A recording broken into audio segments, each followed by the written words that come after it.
up, y'all? It's your girl Chanel from Complex Simplicity. Hope you had a great Tuesday and Tuesday evening. I just wanted to do a nice little vlog, and it's about that time to start blogging. I took Monday off to spend some quality time with the hubby, but the girl has to get back to it. And I was watching a string of shows today. So Monday nights are like huge TV nights for me. But yesterday I was watching, Ice Cube came out with this whole basketball league for like retired NBA players. Something 3. Anyway, we were watching that all day yesterday, or all evening yesterday, and so I missed all of my shows. So today I said, let me watch Basketball Wives. I had missed the episode last week of Growing Up Hip Hop Atlanta, and I'm about to watch Southern Charm when I'm finished vlogging, and watching Basketball Wives. I'm like, ladies, why? Why do we disrespect each other the way that we do? Like, why are we talking about each other's kids, putting ourselves in situations involving each other's children, whether they're adults or not? I believe that when you sign up to do reality TV, or when you sign up to be in the entertainment world, I think people's kids and spouses, families should be out of the equation. Leave them out. I don't think it's right. So of course, in the episode that I missed last night that I watched this evening, there was ongoing beef with Jackie, Christy, and Evelyn Lozada. And we all know Jackie ain't all the way there. A part of me is trying to determine if she just turns it on for the cameras, or if there really is something that's not all the way there with her. And Evelyn Lozada, we all know that, she was on Iyanla Fix My Life, and she's been trying to turn over a new leaf for the past few years. But it seems like her being back on Basketball Wives could be kind of a trigger for her, So Jackie calls her daughter Denise, her daughter Shanice, who's grown, a build-a-whore, and, Jackie feels some kind of way because Evelyn, donated money to her daughter, who was kind of slandering her, meaning Jackie's name, in the press, and saying that something happened to her son. I think he was severely burned, or injured, and that, she needed financial assistance. And so, and Evelyn, thinking she's doing a good thing, she didn't realize that potentially would have caused a lot of what happened this season. And so of course it gets to the point where they're almost fighting. They're trying to fight. The security, the camera crew is trying to like keep them away from each other. Tammy, Shawnee, the rest of the girls are trying to like separate them and keep them away from one another. But it's like, just the respect out here. I don't care if it's for TV to make the drama more real. I don't care if it's like, to get ratings high, or if you really are feeling some kind of way. Because I can only imagine being in those kind of reality TV moments. They put you in awkward situations because they want that reaction, right? But either way, it's like, must we just be that disrespectful to one another?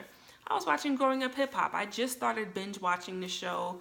I think they're into like the 5th episode on demand last weekend. And I started to even feel, I know Lil Wayne and Toya Wright's daughter, Reginae, she got a little mouth on her. And Miss Deb Antony, who is Waka Flocka's mom, her son Brandon, he got a serious mouth on him. Just watching my people of color constantly disrespecting one another is like, what is really good? Like, when is this going to end? We have to fight the world half the time, because of the injustices that we see going on and police brutality. Why are we now fighting one another?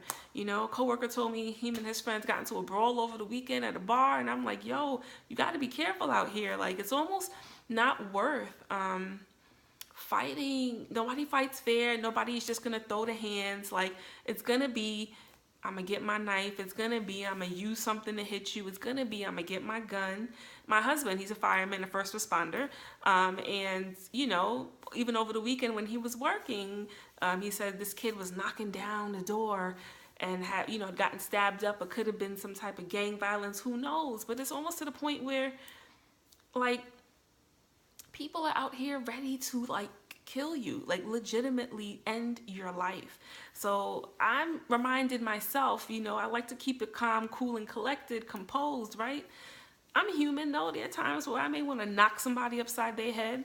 You know what I'm saying? However, you got to think like, yo, could this, me having a moment of irrationality, could this actually like be the last time that I take breath into these lungs, so to speak? Like you almost have to really like make sure, double check, ask yourself, because you're defending yourself, or sometimes we go through things in life and we can like lash out hard, become easily triggered, and not realize that we could have just kind of walked away from the situation, but because we didn't, we're either severely hurt or worse, we're dead, right?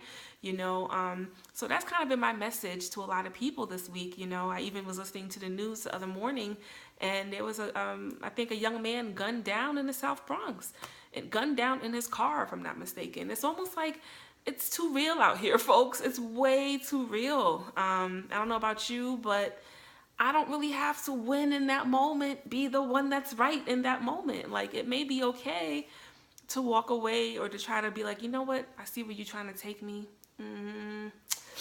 Let me fall back. You know what I'm saying? It's very easy to say things in the midst of our anger. I know. You know what I'm saying? Like, there are times where your girl gets tight, gets frustrated, gets upset out here. You know what I'm saying? There are people who can make me mad. I'm normal like everyone else. But at the end of the day, one thing that I've learned is we can't take back our words, And so for me, it's like, let me be very wise and very careful, right? Because some things that we say, we can cross lines with disrespectfulness to the point where there is no coming back from it. And so I just wanted to come on quickly just to encourage us all. It's summertime, people will be hanging out more naturally because the weather's nice. We constantly have examples of just being plain disrespectful out here to one another. Like, let's really try to make a point to not let such situations that we may have with others get to the point where it turns into these brawls, where it turns into just a huge mess, drama, us just being very nasty, disgusting, wicked, and disrespectful to one another. It could actually end up in resulting in tragedy if we're not careful. You know what I'm saying? We all have too much to live for, and it's not worth it. We don't always have to win in that moment. You know what I'm saying? So let's please, within our own worlds, try to make more of an effort, and I'm talking to me too, make more of an effort to be more respectful out here to one another, right? We can argue, but let's argue fairly. You know what I'm saying? Let's not bring each other's kids and spouses, family members into such arguments and disagreements. You know what I'm saying? Let's please stop calling each other out of our names. If I hear one more person being called a bitch, a hoe, or this or that, like, why do we have to come to that,